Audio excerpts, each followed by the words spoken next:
You're rocking with the MLBbro Show, where we bring you the latest and greatest in black and brown baseball players. Lock in with the gambler. Let's get it.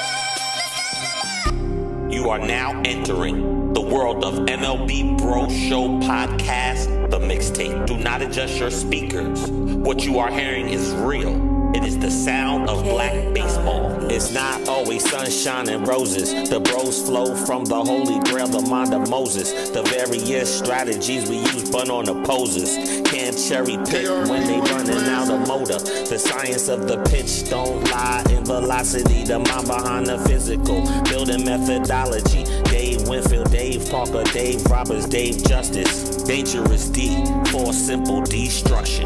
Stop stealing signs, stop shooting pistols. Come and enjoy the miracle, the bro ritual. Watch Jimmy Rollins, watch George Forster. Derek Bell had a spot where he parked his Porsche. Remember when Joe Carter, he tore the North up. Walk off rings and things, those days was awesome. MLBbro Show, so follow us. We hitting everything out the park like Bam Bam Kalia. It's not always sunshine and roses. The bro flow from the holy grail, the mind of Moses. Various strategies we use front on opposers. Can't cherry pick when they running out of motor. The science of the pitch don't lie in velocity. The mind behind the physical. Building methodology. Strike one, strike two. Work this count like double overtime. Murk this clown like the bottom of the nine. Somebody forgot to tell this MLB bro that in just 16 games, he's not supposed to be a web gem every night as he continues to make more highlights for a team that has no place to call home. It's your boy, the MLB OG Mark Gray, and I'm going deep for the mixtape. The Sacramento A's may be the traveling vagabonds of Major League Baseball these days, but they're leaving a lasting impression with their outfield defensive plays that are video game quality on the regular. Coming into the season, we all know that young bro Lawrence Butler was that dude after making a bunch of dazzling putouts in left field last season that led him to being at the top of the highlight reel list for top plays once he was called up. However, through the first 16 games after his call-up from the minors, A's center fielder Denzel Clark has already made a season's worth of highlights, which could put him in consideration for the All-Star game, or better yet, a primetime Emmy nomination for top quality plays captured on film every night. In just over 2 weeks playing consistently in center field, Clark has become a trending social media topic as he persists in turning titanic home run shots that should have been home runs into dramatic outs. He stole at least 4 big flies already. When the A's won Anaheim on June 9th to open their series with the Angels, Clark's theft of Nolan Charnell has already made him the stuff of legend. He tracked dude's shot from right center field over into left center field, climbs 2 steps and climbs up the fence, then extends half of his body over the fence and makes what should be the catch of the season for me. It was baseball's version of the Vince Carter dunk contest victory, where he let the world know the event is over. So for real, when it comes to the 2025 MLBbro Player of the Year, forget the process and let's just keep it real. It's Denzel Clark, a young import from Canada who's smoother than any beer from the Great White North. It's your boy, the MLBbro OG Mark Gray, and I'm going deep for the mixtape. I'ma come out swinging this week and talk about the boomer and the can. Yeah, 2 guys from the state of Mississippi. 2 guys who somehow made a mark in the city of Boston playing for the Red Sox. They were never teammates in the major leagues, but I can tell you from personal experience, they both had a lot of character. We're talking about George Charles Scott, the boomer. We're also talking about Dennis Oil Can Boyd. Let's see what these brothers did in their career. George Scott was a 3-time All-Star. In addition to the Red Sox, he was a member of the Milwaukee Brewers. Scott could hit 6 seasons in which he hit at least 20 homers, including a memorable 1975 season in which he connected for 36 bro bombs and led the American League with 109 runs batted in. By now you know how I feel about Gold Glove winners. George Scott won 8 of them at first base. He finished up his career with the Royals and Yankees, but being in the Red Sox Hall of Fame and the Brewers Wall of Honor, that's saying something. Scott is no longer with us, but his 14-year career was filled with many accolades. Oil Can Boyd.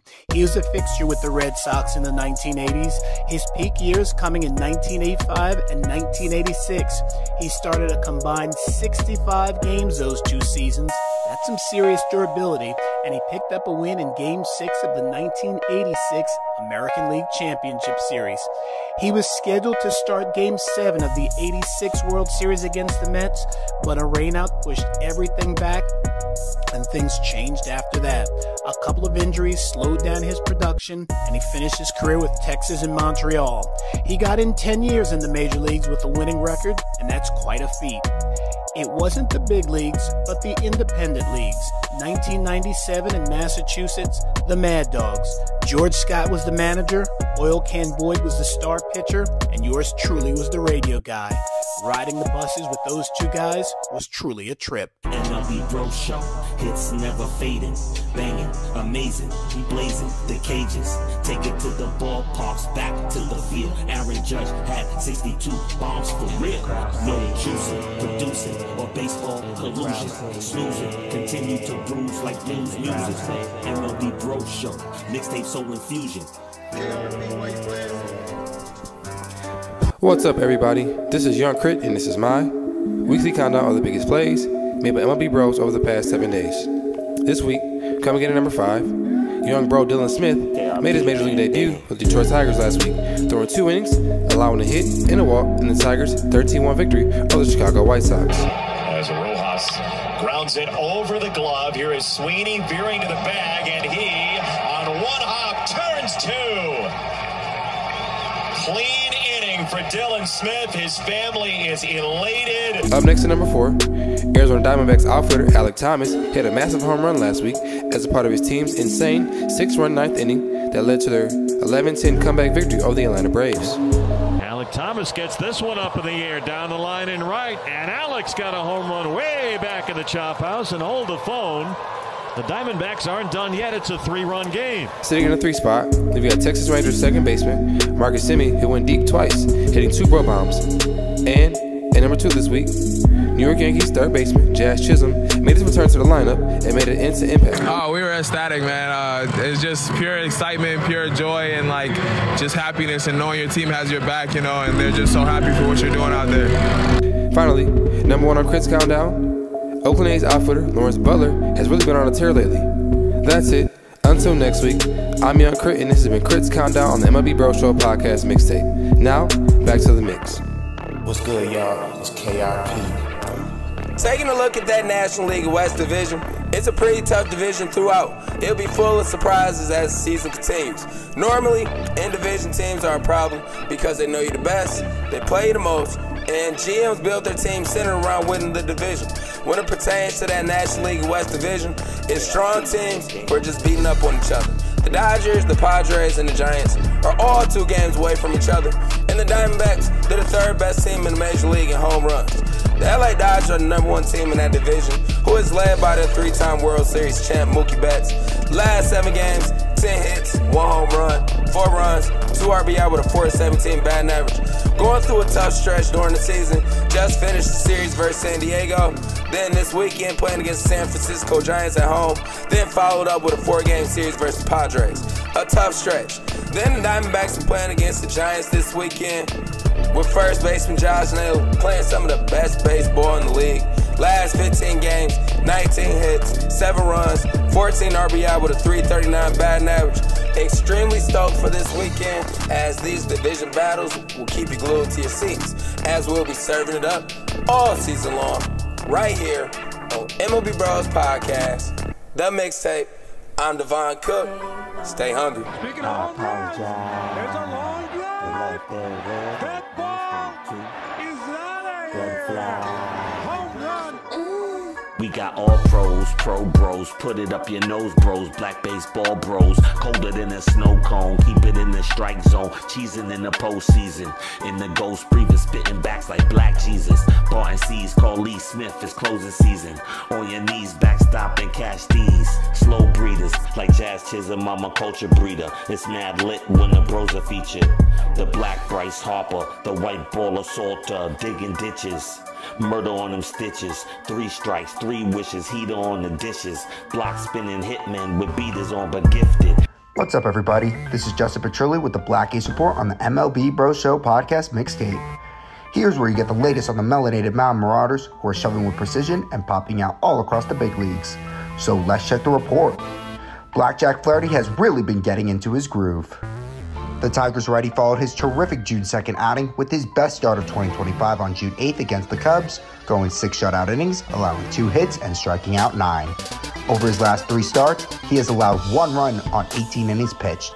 After a freezing cold start to the season, Devin Airbender Williams has bounced back in a big way, earning saves in 4 of his last 6 appearances. His ERA in these last 14 appearances has been 2.13. Fellow Yankees pitcher Marcus Stroman made his first rehab start on June 11th since being placed on the IL 2 months ago.